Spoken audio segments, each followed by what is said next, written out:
참으면 안 돼요. 살면서 그렇게 어려운 일이 없는 것 같아요. 손에 드셔야 돼요. 도와달라고. 밀어서 고민해제.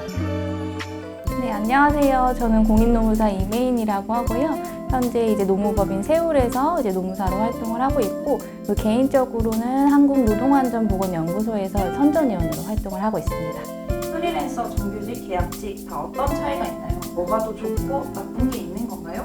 일단 정규직 같은 경우는 평생 직장, 우리 이런 개념이 있죠. 한국에는 법에서 정한 정년까지 다닐 수 있는 직위에 있는 사람, 이런 사람을 정규직이라고 합니다. 반면에 이제 계약직 같은 경우에는 일정 계약 기간 동안, 근로계약서상 기간 동안 그 회사에 다닐 수 있는 그런 걸 계약직이라고 합니다. 이제 그 정규직, 그 계약직과 같은 근로자의 개념과 완전히 상반된 편에 있는 것이 바로 프리랜서인데요. 프리랜서라는 표현이 이제 법적인 개념은 아니고, 사실 이제 근로자가 아닌 사람, 사업주에게 고용이 돼서 일을 하는 사람이 아니고 자기 스스로가 이제 자영업자처럼 개인 사업을 하는 사람을 이제 프리랜서라고 합니다. 그래서 이 프리랜서 같은 경우에는 아무래도 근로자로 취급을 받지 않다 보니까 근로기준법의 적용이라든지 이런 그 노동법의 적용을 받지 않는 노동법의 외적인 영역에 있는 사람이라고 이해를 하시면 될 것 같아요. 정규직, 계약직, 프리랜서의 개념은 각각 이렇고요. 무엇이 더 좋고 뭐 나쁘냐 이렇게 평가하기보다는 나한테 어떤 형태의 고용이 맞는 것이냐, 어떤 형태의 노동이 맞는 것이냐를 먼저 생각해 보시는 것이 좋을 것 같습니다. 근로계약서를 쓰지 않으면 나중에 어떤 불이익이 있는지 궁금해요. 근로계약서에 꼭 들어가야 하는 내용이 뭐가 있을까요? 근로계약서라고 하면 노동법상 반드시 사업주와 근로자가 작성해야 하는 서류입니다. 내가 어떠한 조건으로, 어떠한 복지로 근무할 수 있는지에 대한 조건들을 규정하고 있는 것이 근로계약서이기 때문에 이러한 부분이 제대로 규정되어 있지 않으면 아무래도 이제 상하 관계에 있는, 대등하지 못한 관계에 있는 노사 간에서 피해를 볼 수 있는 건 근로자가 되겠죠. 그래서 회사가 나한테 얼마의 임금을 줘야 하는지를 규정을 해야 되고요. 그리고 나의 근무 시간, 휴게 시간, 이 근로 시간에 대한 내용이 규정이 돼야 됩니다. 나의 어떤 업무 내용에 해당하는 구체적인 내용이 담겨져야 하는 것이고요. 그리고 내가 일하는 장소도 정해져 있죠. 휴일, 휴가에 대한 부분, 그리고 이제 뭐 기타 회사에 취업 규칙이 있다면 취업 규칙이 부대적으로 적혀있는 근로조건에 관한 부분, 이런 부분까지 계약서에 담는 것이 필요합니다. 따라서 근로계약서를 쓰게 되면 노동자 입장에서는 내가 회사로부터 보호받을 수 있고 보장받을 수 있는 조건들은 무엇인지가 명확해지기 때문에 나중에 노동법적인 분쟁이 생기더라도 계약서의 내용을 근거로 이러한 권리를 내가 받을 수 있습니다라고 주장할 수 있게 되는 것이고, 회사와 얘기를 할 때 계약서상 이러이러한 근거가 있으니 내가 이러한 권리까지 보장받을 수 있는 거 아닌가요? 라고 더 당당하게 얘기하실 수 있는 기반이 생기시는 것입니다. 그렇기 때문에 노동자의 권리를 위해서, 그리고 스스로인 자신의 권리를 보호하기 위해서는 계약서 작성이 반드시 필요하다고 말씀드릴 수 있습니다. 근로계약서를 안 쓰면 어떻게 되는지, 그리고 이런 회사를 어떻게 혼내줄 수 있는지.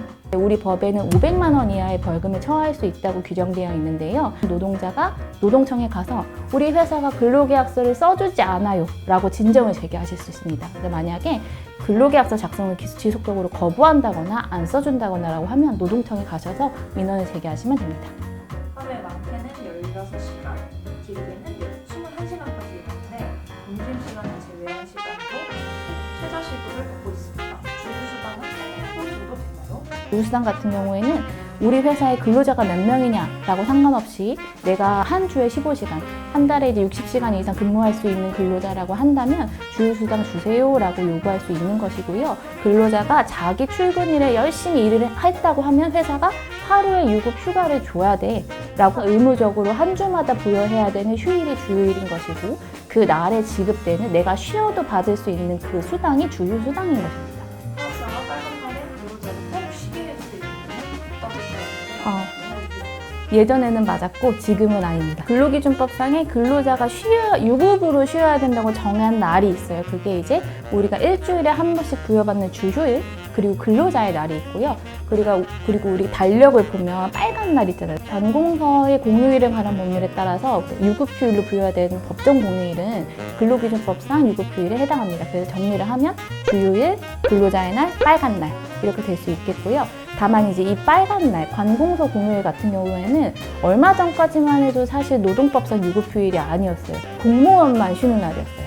그렇기 때문에 일반 회사에서는 쉬는 날이 아니니까 출근을 시켜도 휴일이 아닌 것이고 만약에 쉬게 해주면 좋은 회사인 거고 그런 개념이었는데 관공서는 쉬고 일반 기업은 안 쉬고 현실을 잘 반영하지 못하고 있다는 이런 노동자들의 그런 어떤 불만, 그러니까 목소리가 컸기 때문에 최근에는 이 빨간 날 관공서 공휴일도 노동법상 공휴일이라고 법 개정이 있었습니다. 직장 내 괴롭힘 신고 꿀팁을 좀 주시면 좋을 것 같아서요. 사실 이게 직장 내 괴롭힘이라는 게 되게 어렵고 속상한 문제예요. 사실상 이게 법리적으로 제대로 어떤 대우를 받는다고 해서 내 상처가 해결이 되는 것은 아니거든요. 우리 직장 내 괴롭힘이라는 게 내가 이제 일단은 어떤 괴롭힘이 발생하였는지에 대해서 설명할 수 있어야 됩니다, 본인이.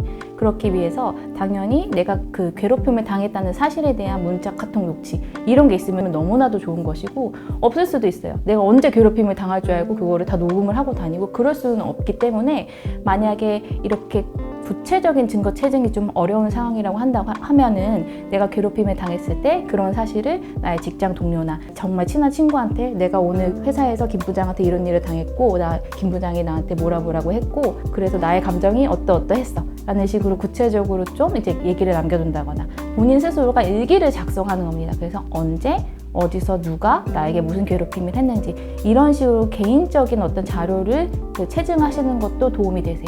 조금 어렵더라도 법적으로 유리한 판단을 받기 위해서는 괴롭힘 사실이 있을 때마다 고충처리 담당자에게, 인사 담당자에게, 상급자에게 이런 사실이 있었다고 조금 언지라도 주는 것이 나중에 판단을 받으실 수 있을 때 좀 도움이 되실 수 있습니다. 어떤 식으로든지 본인이 일관성 있게 자신의 괴롭힘 사실에 대해서 설명할 수 있는 뭔가 그런 근거들을 만들으셔야 된다라는 겁니다. 우리 법상으로 회사에서 그 직장 내 괴롭힘이 발생하였을 때 회사는 피해 근로자를 보호해야 하고 그 직장 내 괴롭힘 가해자에 대해서 적정한 조치를 해야 될 책임이 사업주에게 있습니다. 우리 법에서는 괴롭힘이 발생했을 때 1차적으로는 회사에서 자율적으로 해결을 하도록 되어 있어요. 근데 그 자율적인 해결을 못했을 때 처벌이 되는 것이거든요. 회사가 나에 대해서 적정한 조치를 하지 못했을 때 아니면은 괴롭힘 관련해서 조사를 할 때 이 피해자에 대한 비밀을 회사가 잘 지켜줘야 되는데 그걸 지켜주지 못하고 누설해서 이 사람이 2차 피해를 입었을 때 그러니까 사후적인 경우에 대해서만 처벌이 가능한 것으로 규정되어 있습니다. 비밀이 제대로 준수되지 못해서 2차 피해가 발생할 경우에는 근로기준법에 따라서 3년 이하의 징역 3천만 원 이하의 벌금에 처할 수 있습니다. 괴롭힘이 스펙트럼이 엄청 넓어요. 좀 큰 시각에서 보면 이게 성희롱이랑 비슷해요. 그러니까 뭔가 우리 성희롱도 권력을 더 많이 가진 사람이 그렇지 못한 사람을 괴롭히는 것이죠. 괴롭힘도 회사 내에서 뭐 지위가 좀 높은 사람이 아니면 지위가 아니더라도 회사 내에서 자체적인 뭐 영향력이 많은 사람이 그렇지 못한 약자를 괴롭히는 것이에요.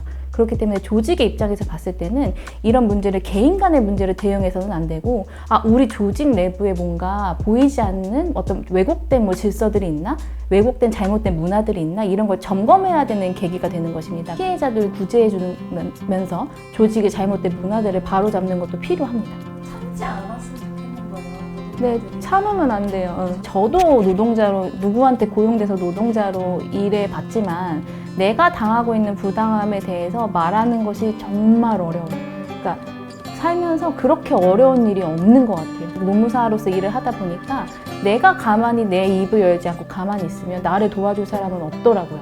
설령 제3자가 나를 도와주려고 하더라도 내가 나 스스로 나의 권리를 주장하지 않으면 그것 또한 노동청에서 어떻게 구제해주기 상당히 어려운 부분이 있습니다. 이렇게 말씀드리는 것 자체가 내가 피해자인 입장에서 들었을 때 좀 어쩌라고 내가 이렇게 힘든데 어쩌라고 이렇게 느끼실 수도 있겠지만 조금만 더 용기를 내고 싶고요. 우리 법 자체는 노동자를 보호하는 부분이 많이 있어요. 아직 부족한 부분도 있긴 하지만 노동자의 권리를 보장해 주려고 애쓰는 부분이 참 많습니다. 자기 스스로 도와달라고 손을 들어야지 잡아주는 것이 법이거든요. 그래서 손을 드셔야 돼요. 도와달라고. 그때는 누구든지 그 손을 잡고도 도와줄 수 있습니다. 그러니 자신 스스로의 피해에 대해서 숨기지 않는 것, 당당히 드러내고 주장하는 것, 그것이 이제 본인의 권리를 주장하는 길.